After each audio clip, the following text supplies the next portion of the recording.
I have a statement that I would like to make on today. Everybody seems to want to get married, but nobody seems to want to stay married. Everybody wants to get married, but it seems like nobody wants to stay married. And somebody may say, what do you mean?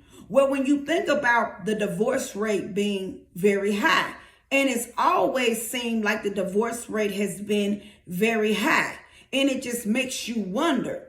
It seems like a lot of people are getting married, but a lot of people aren't staying married. See, the Holy Spirit was telling me the goal is just not to get married, but the goal is to stay married. And maybe some of us need to realize that is that the goal is just not to go to the altar and say I'm due and then they're through, but the goal is to get married and stay married. And I want you to overlook your life and ask yourself the question, are you one of those people who feel like you want to get married? Or are you one of those people already, you're married, but do you want to stay married? Because it's just so easy to walk away. When things don't go our way, it's very easy to walk away. And I know within my life and within my marriage, that was something that I wanted to do. See, when things got hard, I was ready to walk away, and I didn't want to fight for my marriage another day. And the Holy Spirit had to stop me. And the Holy Spirit had to get me right, because it's so easy when we get fed up and we're done, we want to walk away. But the Lord had to remind me of the things that I did to him. See, the Lord had to tell me I wasn't treating him right. I didn't do him right. I made the Lord cry. I did things against the Lord, and the Lord didn't walk away from me. The Lord didn't throw me away. The Lord didn't wash his hands, and the Lord certainly didn't stop loving me. So the biggest thing that we look at in life is when somebody isn't treating us the right way or doing things our way, we want to walk away. And the Lord had to stop me and say, it doesn't work that way. Just because things isn't going your way, it doesn't mean that you get to walk away. And could that very well be something that you're dealing with on today? All you know is now it's not peaches and cream like you thought it was. And now you want to pack your bags and now you want to walk away. Is the Lord telling you to walk away? Or are you telling yourself to walk away? Or could your friends or mama be telling you to walk away, and the Lord is telling you that I need for you to stay? See, it's amazing how we can date these people for years. We can date these people 5, 10, 15, 20, 30 years. And it's amazing. We get married and we can't stay married to them 1 month. We can't stay married to them 6 months.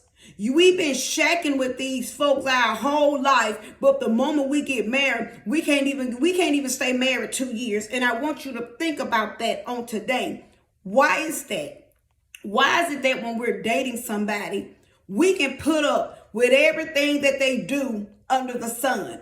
We can put up with everything that they throw at us when we're dating them, but the moment we marry them, we want to be done with them.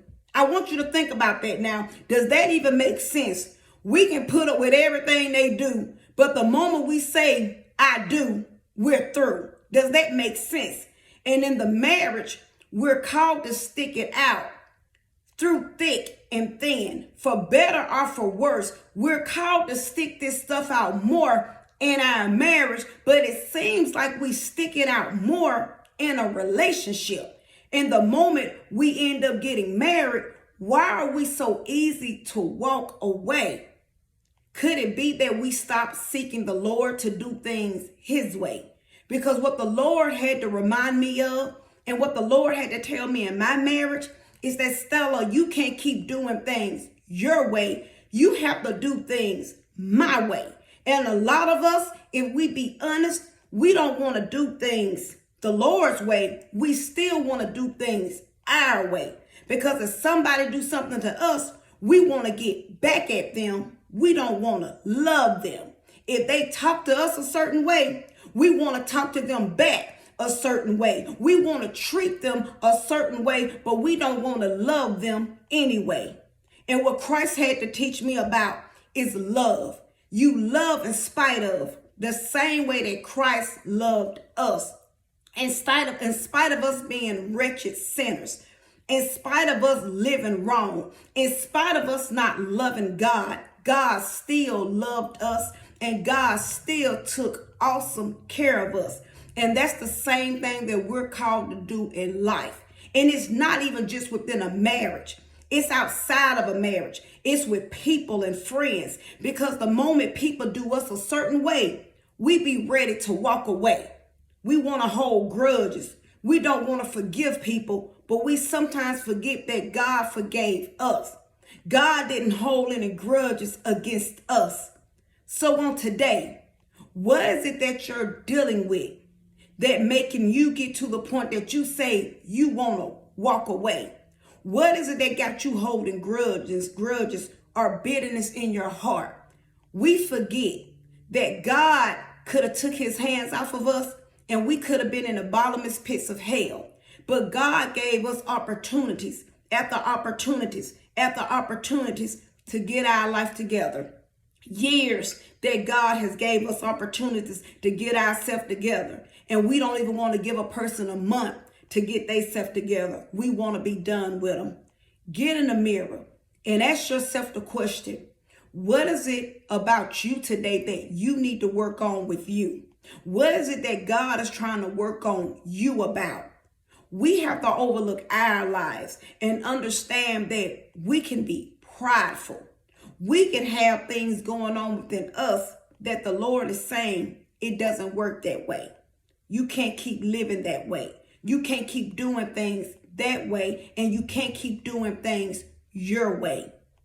Go to Christ and ask God to guide you, not just in your marriage, but ask God to guide you throughout your life, period, so you can live a better life that's pleasing to him. Because remember this, our life is called to live the life of Christ. We're not called to live like mama, daddy, sister, brother, pastor, but we're called to live a life that's pleasing to Christ. That's who we're called to live for. And Christ is a God of mercy, is a God of grace, and he's a forgiving God. So ask yourself on today, number one, nothing is too hard for God to do. But the main thing that we have to do, we have to submit ourselves to the King. We have to submit ourselves to God, and we must start doing things God's way. And that's what the Lord had to show me within my marriage and outside my marriage. It doesn't matter what husband do, what family members do, what people on the job do. God said it's all about what you do. And God said you're called to do things my way. And my way means God's way. It was no longer about me, but it was about thee. So ask yourself on today, are you still trying to do things your way, but you need to start doing things God's way? So again, if you're somebody who want to get married or you're already in a marriage, the goal should be get married and stay married. And if you're already married, the goal is to stay married. Whatever you're struggling with, whatever you're dealing with, go to God. Don't go to mama. Don't go to sister. Don't go to brother, but go to God and ask God to guide your marriage his way. No longer your way, not your friend's way, but ask God to guide you to do things his way. And I can promise you that everything will work out the right way. So I always remember my closing, self-examination is the best examination, and Jesus Christ is Lord, and he's all we have. Have a great rest of the day.